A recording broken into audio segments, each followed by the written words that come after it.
The 2014 Buick LaCrosse allows you to program key fobs yourself, saving on dealer costs.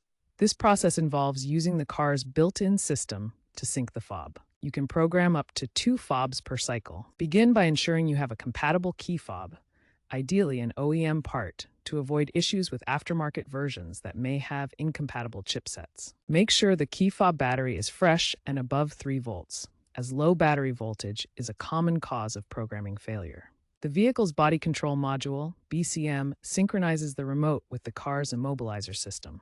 Now we will go over the actual steps to program the device. To enter programming mode, quickly cycle the ignition key from off to on, or ACC, then back to off a few times while manipulating the door buttons.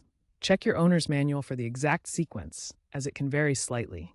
The car will enter programming mode and erase old fob data.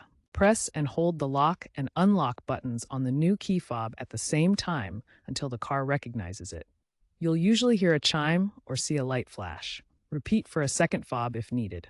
Complete this within 30 to 60 seconds. If programming fails, double-check the key fob's battery to ensure it has sufficient voltage, and make sure you're using a compatible OEM fob. If you're trying to program a third key fob, you'll need to visit a dealer or professional with a scan tool. Remember, improper programming can potentially damage the body control module. If you're unsure, seek professional assistance. Once programmed, test all buttons on the key fob: lock, unlock, trunk release, and panic, to ensure they function correctly.